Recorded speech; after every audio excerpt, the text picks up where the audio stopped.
Thank you. Thank you very much. And I apologize that I'm not able to be there due to the fast timeline turnaround. It was impossible to get the visa from Canada, where I'm sitting right now. And as you pointed out, Samina, thank you. I'm consulting with UN Women, but I have over 2 decades of experience working both within and for Afghanistan, for various Norwegian Refugee Council, the United Nations, and an academic from Harvard. So I am closely connected and engaged with everybody there, and have been in particular since August 2021, which is the remit that myself and my consulting partner, Razia Syed, have to work with UN Women to advise them on ways to engage. And I say engage without saying with whom, but engage in order to be able to understand how the changes in laws and the impacts on the most vulnerable, which include women, of course, but there are minorities and others of the change. So just as a first intervention, I will say that the results that we are seeing a year later, but even a month or two into the new leadership, or the new de facto authorities, as the UN calls them, is that there's been a marginalization and exclusion of women from all sectors of public life, and a shrinking of women's decision-making power in their private lives. And this is well known to the speakers and probably a lot who are listening. In my review of what's been happening, a list of decisions, events, and actions that have been taken by the leadership in current leadership in Afghanistan have disengaged women from, or are attempting to disengage women from laws and the ability for them to advocate for themselves. Nonetheless, they are still doing that. So I want to make it clear that it's that women are speaking out, and at huge cost. Now, you asked me a specific question, so I'll give you 4 specific answers. What we've seen and what we're advising the UN is major structural changes to legal institutions. For example, the reduction in size and the renaming of a specific department within the Attorney General. It used to be called the Attorney General's Department on Elimination of Violence Against Women. That name has changed. And as the previous name indicates, its role was to investigate specific cases of domestic violence and sexual assault. And with the reduction and renaming of that department, as you can imagine, that's no longer their priority. There's also the abolishment of key ministries and commissions that are there or were there to protect women, MOA, Ministry of Women's Affairs, and of course the Afghan Independent Human Rights Commission, whom my partner Razia represented as a commissioner, but she's now in exile. There's also the restricting in many different ways of the Afghan Union of Lawyers, or as we may understand it from different jurisdictions, a bar association, from doing a few things. One is giving licenses to women who have successfully completed their law degree, revoking current law licenses of women, and prohibiting women law graduates from taking their bar exams. Now, I need to say one thing, which is officially the Taliban authorities have not and cannot exclude women from participating in the legal process as professionals. However, they are putting up major roadblocks and challenges, as I mentioned before, revoking law licenses, restricting the ability of women to sign up for the exams, and even as far as saying there aren't enough desks or places for you to sit your exams. So effectively eliminating or reducing the participation. And of course, as we know, many women judges and legal professionals have left the country because of fear of their life.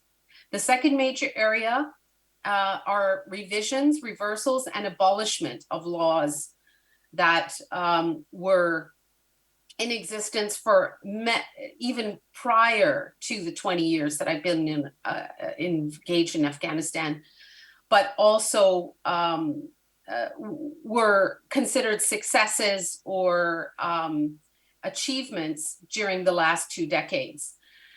For example, there are obviously the reintroduction of strict implementation of some practices and approaches within Sharia, Zina, Qisas, Bad. When I say strict implementation, I say that because Afghanistan is an extremely diverse country, and in many areas, especially when I was working there, there was still the engagement of and the use of Sharia law in many ways, but there was a balance, and I think that this balance is shifting. There's also some official adoption by as was mentioned earlier by one of the previous speakers, Taliban courts. So there is like a parallel system going on, which again, in some areas was already going on prior to this, but not in the harsh way maybe that it is now, which is that even buildings that were used to house courts are being used, as courts to hear cases using religious decision makers. And this has been reported widely. Now, there's also the introduction of the official use of the Ottoman Civil Code of Procedures for many civil laws. Yep. Finally, as the last point I'll mention, which is that there's the weak implementation of laws. So as was pointed out by Mahbouba, and other speakers, the idea of the in a way welcoming or openness to the authorities, which of course, they replied by issuing what appear to be, acceptable approaches. For example, if you look at the December 3rd, 2021 decree, where the Taliban affirmed the rights of women. Jasteena, we're going to be running out of time very quickly, so if you could just wind up. Well, basically saying that they are not holding up to their own commitments, and there are political reasons for that.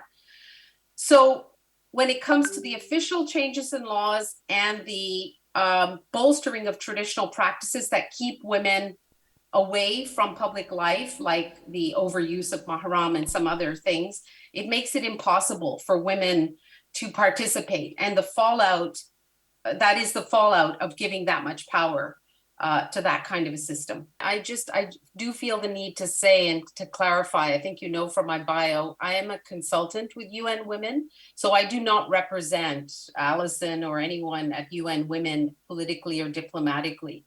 I've been retained to provide them legal advice on how to engage. So I'll answer that part of the question and just want to make that clear to everybody. I'm an academic. Absolutely clear. And that's you're not speaking on their behalf, but you're telling us what is it that they can do. Exactly. So one of the things, as was pointed out just by Omar, is that there is definitely the desire to engage in some way. The problem is that to engage with the leadership with whom the UN Women might have fundamentally different views on human rights or particular approaches is difficult, right? So bringing in people who have legal expertise like myself and Razia to speak to how to use the laws, and that's why I speak a lot, because I have a lot of, you tell me to speak for 5 minutes, I speak longer, because it's academically looking at Sharia and the implementation of Sharia to find places within the law where there is some, I'm not even going to use the word middle ground, but some room for discussion. So one of the things that I think is really important and that the UN is engaged in particular the agency I work with, is under my remit, is to do empirical research on how the laws, for example, the civil code, the Ottoman civil code that's being used, the Majalla, and the other Sharia laws are being used and misused, and educate UN women and the internationals who do not know that this is an issue.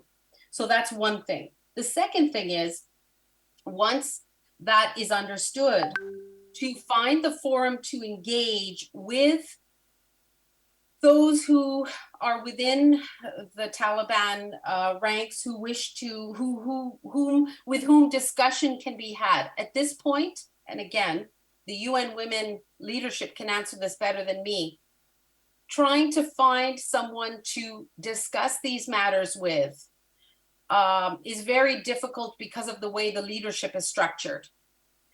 I'm not saying there aren't people within the leadership who would be willing to discuss law. And I can tell you that when I lived and worked in Afghanistan, I sat with many judges, conservative judges, and spoke to them about Sharia and the possibility of liberal applications of it. And then finally, I think as a bottom line, the important thing is to make it clear that harmful practices that are justified by Sharia are not acceptable. Yes. And I think that's where everything sort of comes to a head. Right. And that's the problem. So what we're doing is giving them that advice in writing and in meetings.